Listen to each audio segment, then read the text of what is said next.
اعوذ باللہ من الشیطان الرجیم بسم اللہ الرحمن الرحیم الحمد للہ رب العالمین وصلی اللہ علی محمد وآلہ الطاہرین اللہم صلی علی محمد وآل محمد وعجل فرجہم۔ گفتگو اصول عقائد میں توحید کی بحث ختم ہونے کے بعد عدل کی شروع ہوئی تھی، اور عدل کے بارے میں ہم نے 5 درس پڑھے کہ جن میں پہلے اس بات کا جواب دیا گیا کہ اصول دین میں خدا کی صفات میں سے عدل ہی کو کیوں اصول دین میں رکھا گیا، خداوند عالم کے اتنے صفات میں سے صرف عدالت ہی کو کیوں اصول دین میں رکھا، کسی اور صفت کو کیوں نہیں رکھا۔ کہہ سکتے تھے اول توحید، دوسرے مثلا رحمان، تیسرے نبوت، چوتھے امامت، پانچویں قیامت، عدالت ہی کیوں رکھی گئی؟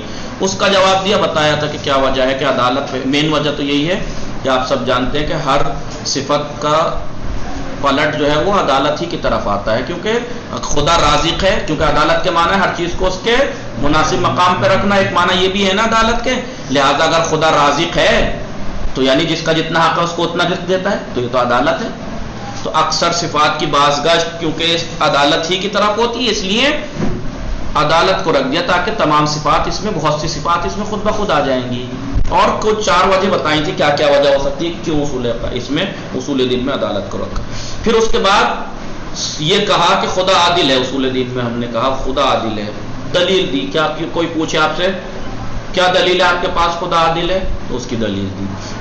پھر اس کے بعد کیا کہا کہ بعض لوگ کچھ مصیبتیں، کچھ آفتیں اٹھا کے لاتے ہیں، یہ دنیا میں جو کچھ مصیبتیں آتی ہیں، آفتیں، مصیبتیں، مصائب، مشکلات، یا کہیں زلزلہ آ گیا، طوفان آ گیا، گھر تباہ ہو گئے، بے گناہ مارے گئے، یہ ہو گیا، وہ ہو گیا، بعض لوگ ان چیزوں کو لے کے آ کے بیس بناتے ہیں اس بات کے اوپر کہ خدا نعوذ باللہ عادل نہیں ہے، کیونکہ یہ تو اس کے ہم نے کتنے 3 درسوں میں لگاتار جواب دیے کہ آفتوں کا اور جو مصیبتیں، جو یہ بلائیں نازل ہوتی ہیں، یہ سب ان کے 5-6 فلسفے ہیں، ریزن ہیں کہ کیوں نازل ہوتے ہیں، ان کا خدا کی عدالت سے کوئی تعلق نہیں ہے۔ آج جبر اور اختیار کے بارے میں بتائیں گے۔ جبر اور، یہ بہت زیادہ اہم بحث ہے، اس پہ ذرا غور کیجئے گا۔ عدالت کے درس کے شروع میں ہی یاد ہے ایک اشاعرہ، ایک معتزلہ، 2 فرقوں کا نام آیا تھا جی۔ وہ کیا کہتے ہیں؟ خدا کوئی عدالت کو نہیں مانتے اشاعرہ، یعنی خدا ان کے عقیدے کے مطابق اگر خدا شرابی کو جنت میں ڈال دے تو اس کی مرضی ہے، کوئی برا نہیں ہے، گنہگار کو جنت میں، اور جو بے گناہ نیک ہے اس کو جہنم میں ڈال دے، اس کی مرضی ہے، اس کا مال ہے، جیسے چاہے ویسے یوز کر لے، وہ یہ کہتے ہیں۔ ٹھیک ہے، ایک مسئلہ عدالت کا، ایک مسئلہ جبر اور اختیار کا آتا ہے۔ جبر اور اختیار کا ہم کیا کہتے ہیں؟ ہم مجبور ہیں یا مختار ہیں؟ جی، ہم مجبور ہیں یا مختار ہیں؟ انیس فاطمہ، ہم مجبور ہیں؟ اب یہ بتائیے انیس فاطمہ، آپ اگر مجبور ہیں، روشن فاطمہ، انیس فاطمہ آپ مجبور ہیں، میں نے مانا آپ مجبور ہیں، آپ کو مجبور ہے کہ آپ یہ برا کام کریں، مجبور ہے نا؟ اور ایک انسان مجبور ہے کہ وہ اچھا کام کرے، مجبور ہے نا؟ تو جزا اور سزا کا تو کوئی مطلب ہی نہیں بنتا۔ بھائی میں کہوں کہ میں مجبوراً گناہ کر رہا ہوں، میں تو مجبور تھا اس لیے گناہ کر رہا ہوں، یا میں تو مجبور تھا نیک کام کر رہا ہوں، تو مجبوری میں نیکی کرے ہوئے کی کوئی جزا ہوتی ہے؟ تو پھر یہ قیامت کیوں رکھی گئی، حساب کتاب کیوں رکھا گیا؟ اگر انسان مجبور ہے تو پھر حساب کتاب کس لیے؟ سامنے والا جس انسان کو خدا جہنم میں ڈال رہا ہے، وہ اٹھ کے یہ کہنے سے، وہ قیامت میں وہ یہ نہیں کہے گا پروردگار ہے تو تو نے ناانصافی کر دی کہ مجھے جہنم میں ڈال رہا ہے، جب میں مجبور ہوں، میں تو مجبوراً گناہ کر رہا تھا، اور یہ بھی مجبور تھا کہ نیکیاں کر رہا تھا مجبور ہو کے، تو پھر اسے جنت میں کیوں اور مجھے جہنم میں کیوں؟ کیونکہ ہم تو مجبور تھے۔ ایسا ہے؟ اگر ایسا ہے تو سارا جنت اور جہنم کا مسئلہ بیکار ہو جائے گا اگر انسان مجبور ہے تو۔ ورنہ ہر کوئی جسے جنت میں ڈالے گا، خدا سامنے والا کہے گا پروردگارا یہ تو زبردستی کی نیکیاں کر رہا تھا، تو اس کو اسے انعام کا کیا مطلب ہے؟ انعام کا کیا مطلب ہے اس کا؟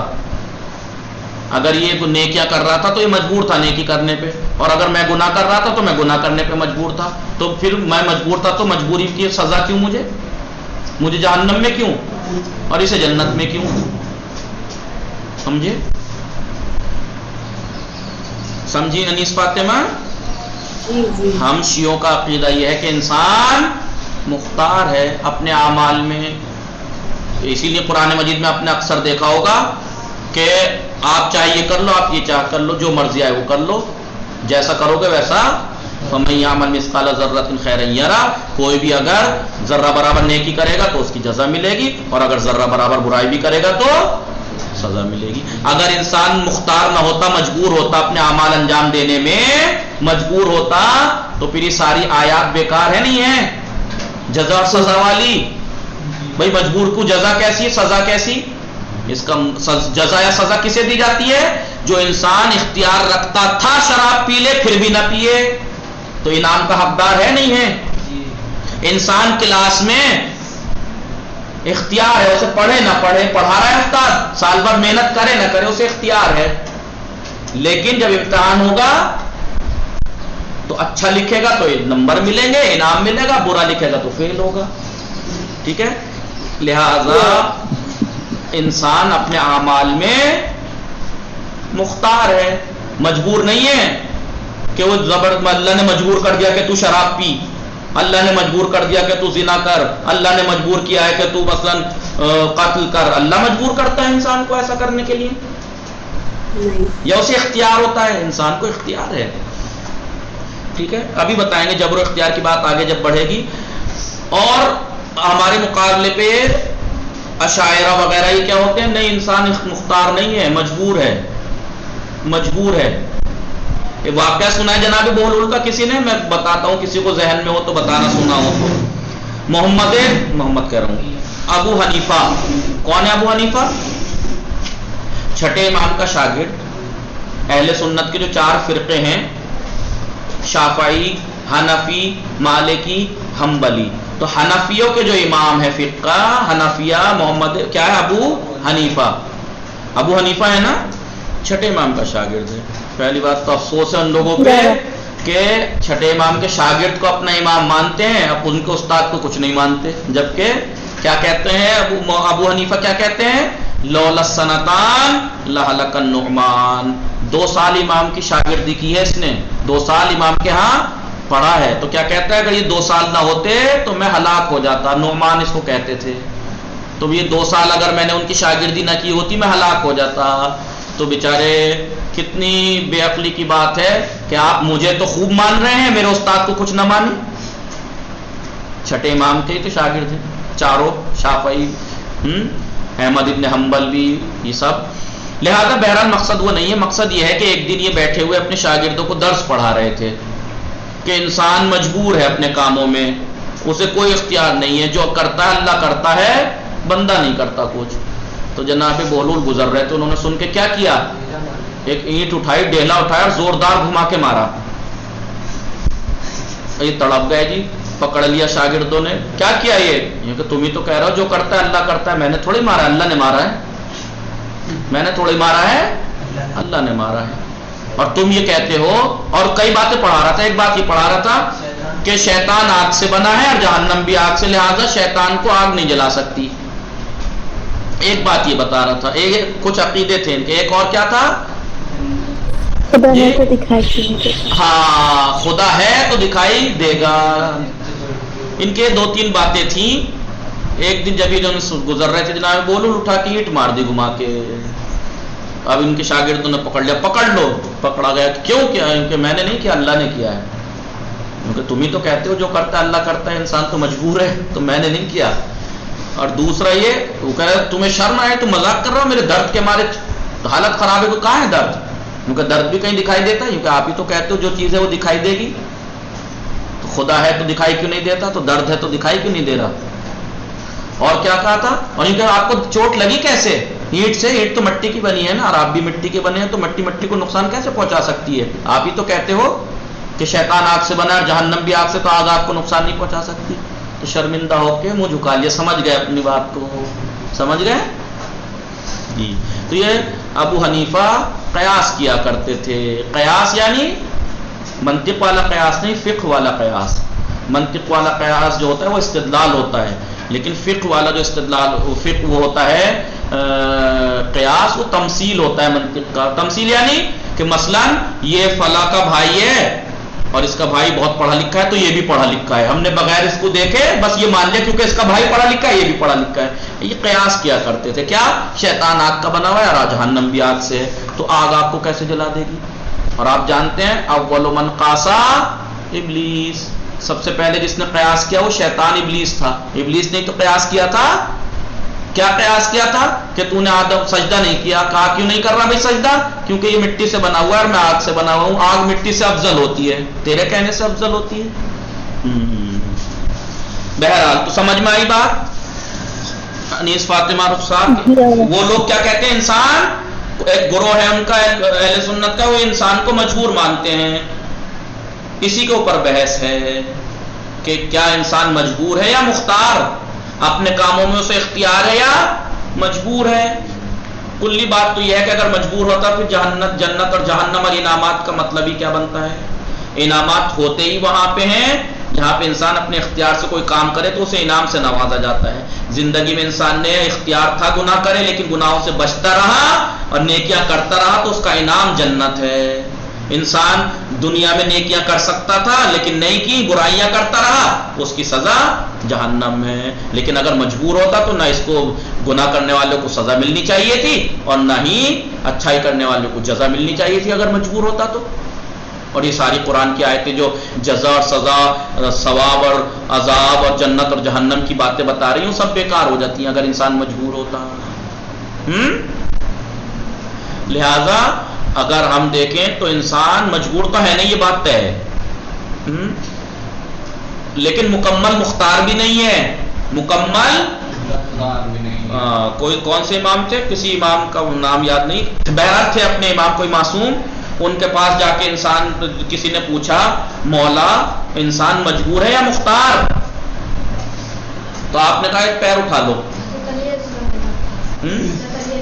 پکا؟ ایک پیر اٹھا لو. ایک پیر اٹھا لیا اس نے. آپ نے کہا دوسرا بھی اٹھا لو. کہا مولا دوسرا کیسے اٹھا لوں گا؟ کہا بس یہی ہے انسان، اتنا ہی ہے انسان. کچھ کاموں میں اسے اختیار ہے، کچھ کاموں میں وہ مجبور ہے. مثلا میں اختیار ہے میں گناہ کروں، مجھے اختیار ہے میں نیک کام انجام دوں، لیکن اگر میرے اندر روئی نہ ہو تو اللہ روئی کھینچ لے اگر میری تو. ٹرین کا ڈرائیور، ٹرین دیکھی آپ لوگوں نے چلتے ہوئے؟ ہلو بولیے ہنا میم، فاطمہ زہرا، انیس فاطمہ رخسار بولیے. ٹرین دیکھی آپ نے چلتے ہوئے؟ ٹرین میں ڈرائیور بیٹھا ہوتا ہے انجن میں، وہ ٹرین چلا رہا ہے، اسے اختیار ہے نا پٹری بدلنے کا، کب اسے بریک مارنے ہیں، کب روکنا ہے، جہاں چاہے روک کے کھڑا ہو سکتا ہے نہیں ہو سکتا ہے؟ وہ روک بھی سکتا ہے، وہ پٹری بھی بدل سکتا ہے، سب کچھ کر سکتا ہے، اسے اختیار ہے. لیکن اگر کنٹرول روم سے لائٹ کاٹ دی جائے تو کیا آپ کر لے گا وہ یہ کام؟ نہیں. ٹرین بجلی سے چلتی ہے نا، اس کا سسٹم کا ہے کنٹرول روم میں، کنٹرول روم سے اس کی بجلی کاٹ دے ٹرین کی تو کیا یہ اپنے کام اپنی مرضی چلا لے گا، پٹری بدل لے گا، اسپیڈ بڑھا لے گا؟ نہیں. لہذا ہم گناہ کرنا ہمارے اختیار میں ہم کر سکتے ہیں، نیکیاں ہم کر سکتے ہیں، ہمیں مختار ہیں ہم، لیکن اس کے باوجود یہ سب کرنا جب ہی ممکن ہے جب میرے اندر روح ہوگی تبھی تو. اگر خدا ہی روح کھینچ لے میرے اندر سے تو تب میں کر سکتا ہوں نیکی انجام دے سکتا ہوں یا برا. لہذا انسان نہ تو مجبور ہے نہ مختار ہمارے عقیدے کے مطابق، بلکہ الامر بین الامرین، درمیانی ہے یعنی قوت خدا کی ہے، اختیار ہمیں ہے. قوت خدا کی ہے، اختیار ہمیں. اسی لیے جزا اور سزا رکھی گئی ہے کہ ہم نے قوت تجھے دی تھی اور تجھے مختار بنایا تھا اور تجھے ہدایت کے لیے انبیاء اور ائمہ بھیجے تھے. تو نے ہدایت کیوں نہیں پائی، تو برائیوں پہ کیوں گیا، اس لیے تجھے جہنم ملے گا. سمجھ میں آیا آپ لوگوں کو؟ یہ گفتگو ہے. دیکھیے اسی میں بات ختم ہو گئی، ٹائم پورا ہو گیا. بہرحال چھٹا درس یہی ہے، مسئلہ جبر و اختیار. بڑا اہم مسئلہ ہے یہ، اس لیے میں نے کہا تھا بہت اہم مسئلہ ہے، توجہ دیجیے گا. جبر اور اختیار کا، کہ انسان اپنے کاموں میں مجبور ہے یا مختار. ٹھیک ہے کیوں؟ اور اس کا عدالت سے کیا رابطہ ہے؟ عدالت سے کیا تعلق ہے اس کا؟ عدل کی بحث کر رہی ہے نا، عدل سے کیا تعلق ہے؟ اگر انسان کو مجبور مان لیں، اگر انسان کو مجبور مان لیں تو ایک میں نے مثلا گناہ کیا، اب مجھے اللہ جہنم میں ڈالے، نعوذ باللہ، اللہ نہ کرے ایسا کسی مومن کے ساتھ ہو، مثال کے طور پر فلاں صاحب نے گناہ کیے، اللہ انہیں جہنم میں ڈال رہا ہے، تو وہ اٹھ کے کہے گا نا پروردگارا میں تو مجبور تھا نا، میرے بس کی تو کچھ تھا ہی نا، میں اگر گناہ کر رہا تھا تو مجبوری میں کر رہا تھا، تو مجھے جہنم میں کیوں ڈال رہا ہے؟ عدل کے خلاف ہے یا نہیں؟ عدل کے خلاف ہے۔ ایک انسان نیکیاں کر رہا تھا، جب وہ مجبور تھا تو نیکیاں کرنے پہ، تو پھر اسے جنت کیوں؟ وہ تو مجبوری میں تو جنت کی ہیں، مجبوری میں تو نیکیاں انجام دی ہیں، تو اسے جنت کیوں بھیج رہا ہے پروردگارا؟ یہ کیا عدالت ہے؟ نہیں۔ لہذا یہ تعلق ہے اس کا مسئلہ جبر و اختیار کا عدالت سے۔ اگر انسان کو مجبور مان لیں تو پھر عدالت پہ حرف آ جائے گا خدا کی۔ خدا کی عدالت کیا کہتی ہے کہ انسان کو پیدا کرنے کے بعد اس کا اختیار اس کے ہاتھ میں دے، تاکہ پھر اگر وہ نیک کام کرے تو اسے جزا ملے، برے کام کرے تو اس کی سزا ملے۔ اگر مختار نہ بناتا اللہ انسان کو تو پھر جنت و جہنم کی کوئی بات ہی نہیں تھی، پھر یہ عدل کے خلاف ہوتا۔ نہیں ایسا ہوتا، نہیں ہوتا۔ بتائیے انیس فاطمہ رخسار نہیں بول رہی ہیں آپ کو؟ وصلی اللہ علی محمد وآلہ الطاہرین۔ یہ تھوڑی سی توضیح تھی، کل انشاءاللہ اس کو پڑھیں گے۔